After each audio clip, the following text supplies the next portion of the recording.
thank you everyone for coming.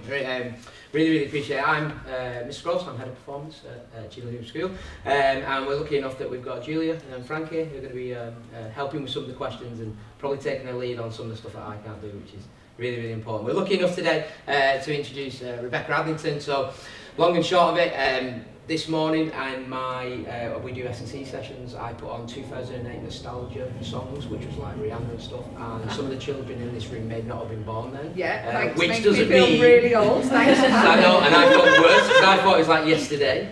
But some of the big parts of 2008 for Rebecca, she won 2 gold medals at the Beijing Olympics in the 400 and 800 metre freestyle, and then at the 2012 Olympics, which we hosted in London, we got some bronze medals in the 400 and 800 metre again, and retired as a competitor at 23. Yeah. Which not from life. Not from life. Still going, but still doing that as well, which is important. So not at home with a cocktail.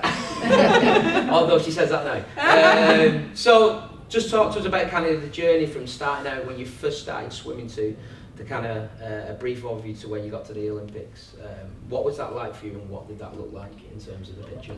Yeah, so I learnt to swim when I was 3 years old. It was just my mum and dad putting me into swimming lessons just for like water safety. So was just doing lessons, and then I joined a club when I was about 8 or 9 years old. Started training, if you like, so the early mornings and evening sessions. And then I obviously didn't make my first Olympics till I was 19, but there is still loads of other competitions in that period. So junior competitions and other things out there. Obviously you have Commonwealth Games, Europeans, World Championships, you have junior competitions. So there was lots going on. It wasn't like you're just waiting for the Olympics to happen. So there's lots and lots. And you just kind of go through the junior ranks, just as you guys do at school, where you go through each year group. That's exactly what you do with swimming. Swimming isn't like football, where you can go to like get chosen to go to an academy. That doesn't exist in swimming. So it's not like you're talent ID'd in that sort of way. You're just it's if you're making county times or national times, and then you get to go to different competitions, etc., that you're selected to go to competitions. So yeah, Beijing was the first opportunity that I got to represent my country, and I absolutely loved it. Class, brilliant. Frankie, I think you've got I mean, it's amazing how much training you did and how much, effort goes into like swimming, and I just think it's, it's really commendable, and I think that, swimming is such an important sport to get into just for like life as well as just for sport and enjoyment. But how did you balance school studies with like the rigorous training schedules? Because I know obviously that's going to take a toll on like school life. Yeah, and it does. It was difficult because where I trained wasn't near my school. So none of the schools where I grew up have a swimming pool. So you guys are very lucky to have a swimming pool. Not many schools have a swimming pool. So I used to travel 45 minutes to go to our pool. So I'd go to school in Mansfield, but I'd train in Nottingham. So it was a lot of travelling. So it was like 3 hours a day in the car as well. But it was really difficult. So I was doing my homework in the car a lot of the time. So my writing is terrible because I was always in the car and it was always so my handwriting's awful. And obviously because I'm so old, it wasn't like we could just do everything online and stuff as well. So it was one of those that it definitely was a challenge.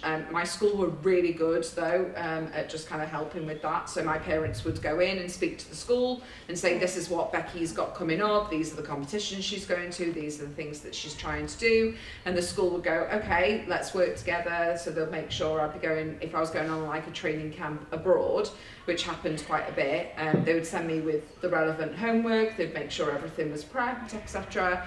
And it was one of those that I did drop as I got older in school.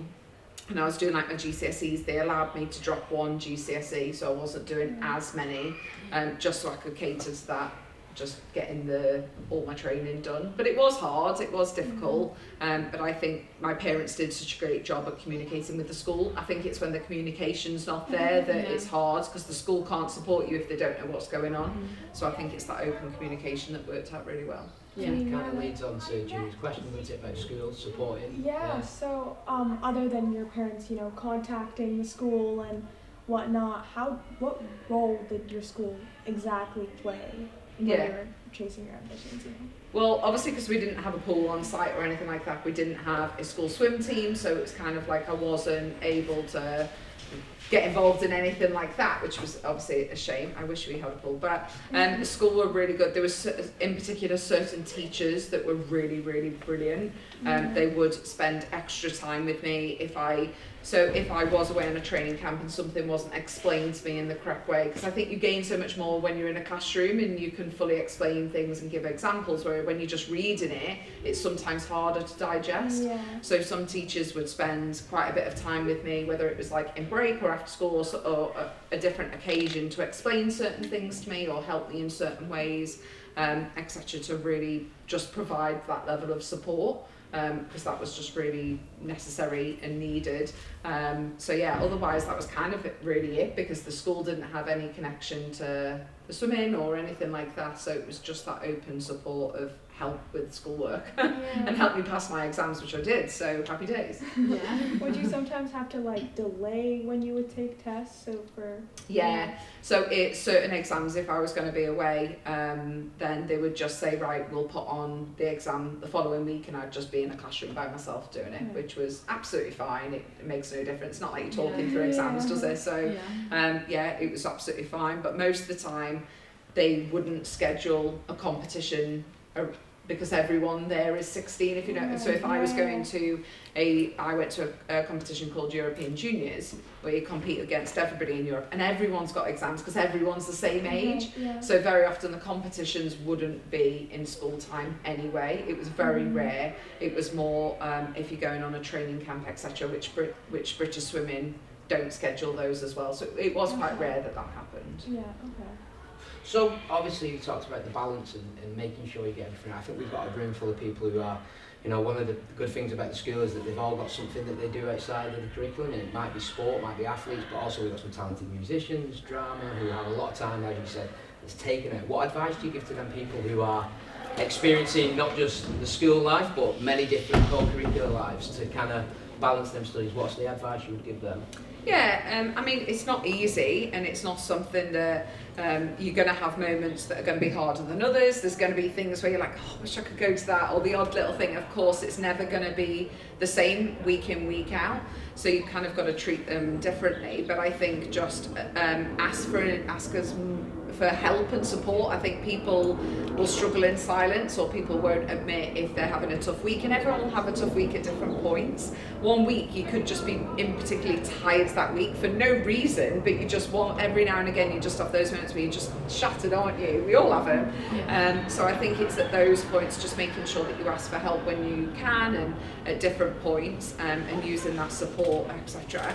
And a lot of the time I think it's really hard to give everything 100%, because something's got to give. You can't give everything 100%. So I think it's working out, okay, what are the priorities? Do I need to do this competition, or could I not do that competition, or not that bit? And actually my schoolwork's more important now, and it's about balancing those priorities and looking ahead a little bit.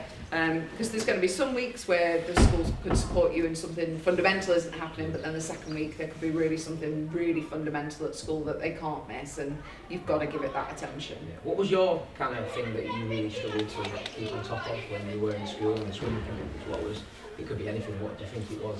Homework. I really struggled with the homework side of it. Just getting it done and on time. So it was always those deadlines. I could do it, I just needed probably a couple of more days, because my evenings, everyone else had 5-6 hours to get it done. I used to get home at 8 o'clock at night. I used to eat my tea, and then I need to go to bed because I'm absolutely shattered and falling asleep. So I only had that period from 8 o'clock at night to get my homework done. So it wasn't, it's not the best time to be doing it late at night when you're tired, but it was one of those that I struggled. I didn't have the amount of time everyone else did, so I couldn't necessarily do the same homework as everybody. So it was kind of just that adapting, okay, can I have a 2-day extension to get that bit of homework done? And it was just that bit that I struggled with. Sort of adding to Mr. Grove's question, in a time where like people are so much more switched on to mental health and the awareness of it, how did you prioritise both physical and mental health whilst training and competing at such a high level at such a young age? I think the ability to switch off, I have that, which is good. I think you've got to be able to like switch off from everything, from whatever it is that you're doing, like you said, music, drama, sport, school, everything, and give yourself that time. So Sundays were my like, don't talk to me day. Like Sunday was my, I'm staying in my PJs, I'm like having a me day, like I'm not swimming, I'm not doing schoolwork, I'm not doing anything. So Sundays were like my slog day. I used to call Do you feel like even when you have lots of things to do, just having that one day or that one sort of time of not doing anything, it's just really worth it? Like even with deadlines. Absolutely. I think you've got to, I think it almost, if you try and get everything done, you can't do it enough. So I think by actually saying, right, I'm going to take the morning off and I'm going to come to it this afternoon, you'll probably get it done twice as quick as you would have done if you'd have dedicated the whole day, because you're more refreshed, you're more energized to do it, you're in a better headspace. Like I said, it was really hard for me if I was doing something late at night. I just wasn't doing it to the best of my ability because I was shattered. So I'm never going to produce a good piece of homework because I'm falling asleep. Yeah. So actually just figuring out those time frames, and you've got to allow yourself that time to just be you and be like, a lot of the time I was just a 16-year-old girl. Like you've got to give yourself time to just be a kid as well. Yeah. How did you think of like studying for exams then? Because you were struggling with homework obviously, but with extensions I heard you say, but how was studying for them? Studying, I was really lucky because I've got two older sisters and both of them two are very academic. They were like full A pupils, like they were like the chosen ones. Everyone, all the teachers used to be like, oh, there's another Adlington, and then they'd quickly realise I'm not my sister. That weren't me. Actually, me then. No, but every teacher was like, oh yeah, you're just like your sisters, and then they would quickly realise, oh no, you're not. But my sisters were very, very good at that, so they would fully help me. I think from having older siblings, they would know how to like set my revision up and like how to organise it all and how to structure it, and they used to help me. We used to stick up like whiteboard sheets on my wardrobe doors and things like that, and my sisters would help me through it. So I think that was really beneficial, because even though I didn't have the time to kind of organise it all, my sisters would help me organise it all, and then I could fully do it. So I think they were brilliant at doing that as well. I utilised their strengths. Okay, so looking ahead, what do you see in the future of elite sports and swimming in particular? Yeah, so we've got obviously the Paris Olympics this summer, which I'm really, really looking forward to. I'll be out in Paris doing all the BBC work, so like on telly stuff, which I'm really, really looking forward to. But the swimming team, I definitely think will pick up a handful of medals. So in this country, we don't traditionally win tons and tons of medals like Australia and America, and other countries, they're the strongest ones in the pool, but for us we've got some really, really good swimmers. Adam Peaty, Duncan Scott, Matt Richards. There is loads of swimmers that will absolutely pick up medals and relay medals as well. So yeah, there'll definitely be a handful, which will be exciting. What was your favourite thing about your entire experience in swimming? Ooh, favourite thing. I'd probably have to say like the people and the travel, like as being part of a sport, even that it's not like football, there isn't the money there, or kind of, it's not luxurious travel. So when I say travel, we're not going on like private jets, we're flying Ryanair and EasyJet and everything else. It's not luxurious, but I got to like see the world. Like by the age of 23, I had seen 3 times the amount of countries in the world that all my other school friends had. Like I got to travel to so many places: Australia, America, India, all across Europe, and that was just absolutely incredible. And the people that I met along the way, like I had international friends, which was so cool. Yeah, they like, sound really cool. Yeah, and it was just really nice to have like people that I'd speak to in Australia and all that sort of stuff that across the world. That I think that doesn't happen. So it was amazing to have that. That's awesome. So we've been lucky enough to have a few questions from the audience, and I've been sent them through by Britt, who's got some stuff off. I think it was from Instagram. Yeah, so Instagram gave us the source of this. So the first one was from Dan from Upper Six. What are some examples of the extent of the sacrifice you had to make in your journey? Ooh, great one. I think a lot of it was just like, whether it was like parties or things like that, like that I kind of had to sacrifice a little bit on. It was just one of those that if I'm getting up at 5 a.m. the next morning, I couldn't be staying out till like 2 o'clock in the morning. So a lot of the time it was kind of like I would go, but then I'd leave at like 10 or whatever, so I could get back to bed, or like I'd miss them completely, just because it wasn't one of those that I was going to go partying and making myself really tired if I had a major competition coming up. So that sacrifice was always there. But my friend, again, I had a really, really good group of friends that, yes, I couldn't do that, but then they would do something with me on like a weekend when I could do something, and they would, and instead of like going out, like, oh, well, let's go to the cinema or let's do something else. They were really, really supportive, and helped that. But that was definitely a sacrifice sometimes that you had to make. Food-wise and stuff like that, you can't have takeaways or junk. And when my mate's like, oh, let's go Mackey's, and I'm like, oh, I'm not allowed. Like, and it wasn't necessarily always that I wasn't allowed. It was just like I knew that wasn't the right fuel for me either. So it was like, oh, okay, yeah, I'll just have like a little bit of something, and then I'd eat my meal when I get home. So it was just like those sorts of compromises that it was just trying to be aware of them. Yeah, yeah, definitely. So from Mrs. Watson, we had this question, which is, after all the success you had, which is unbelievable in terms of what we talked about before, it would have been a rocky road at times, and there would have been times where you didn't win every race, and not everything went to plan, and whether it was jet lag or the time of the day or stuff like that. How did you cope with that mentally? How was the setbacks? How did you learn from it? How did that affect you, and what were your solutions to it? Lots of different ones, and I think there's different stuff that you can do for different setbacks, as in, so I had to deal with a lot of illness and injury, and that's very difficult when you're in sport because they're not your fault. Like, it's not like you've done something. So I think they're the really tricky ones to be able to come back from, because it's not like it's anything you've done, and you get frustrated. I don't know about anyone else, I get very frustrated when I was ill, because I'm like that now, because I'm just like, oh, just get better, and there's nothing you can do. And I always went back too soon and then would make myself ill again. So it's like giving yourself that time to like fully recover and get over something. So they were always really difficult, and there you just have to be patient. That's just how you've got to deal with that. You've just got to keep doing everything you possibly can, and then you'll have it. Whereas the other stuff, the other setbacks where you didn't win a race, again, not that they're your fault, but you can't control what other competitors do. So my coach used to say that after everything, if it was bad, he would allow myself like 3 days to like feel a bit grumpy about it. So I'm allowed to like be a bit grumpy, have a bit of a moan, feel really down or whatever for 3 days. After that 3rd day, emotionally, I've been able to get that frustration out and everything. On that 3rd day, I would come in and let's have a full debrief about it. So fully analyse everything. So break down the race, okay? Well, what did go well?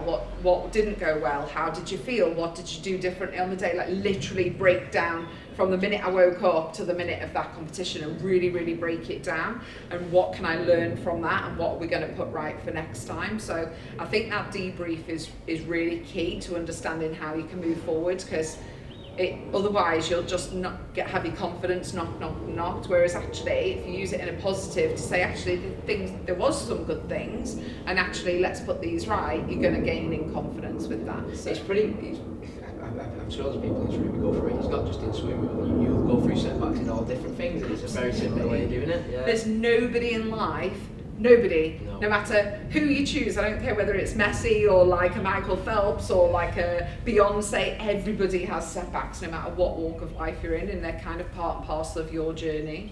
Brilliant. So this one's it's an intense question. Oh. Right. So this one's from Mr. Haynes, our head of business and economics, and he asked, do you think swimming suffers from a toxic culture of fear, abuse and extreme competitiveness? If so, how do we change this? So there was a report that came out recently, which is, I think, what they're alluding to, just the fact around that sort of stuff. And obviously, there's been loads of different things in loads of different sports. There's been one on gymnastics and swimming, and I think it's a positive step that these reports exist. So I think, firstly, I think it's brilliant that people are looking into them to do the research to find out more. And then I think off the back of that is now they can put into place actions to prevent that in the future, because that wouldn't even these reports wouldn't even happen 15 years ago. And it would just be, and it was sometimes environments that weren't fair. The girls got treated very differently to the boys, and it was kind of like, oh, boys, you get to go off and have dessert, girls, you're fat. And it was like, hold on, where's that come from? So there was that culture, and that definitely existed. So I think it's good that now they're trying to do something about it, they're trying to prevent it. I think it's just now that responsibility, because there is thousands of swimming clubs across the country, it's now that responsibility of each club.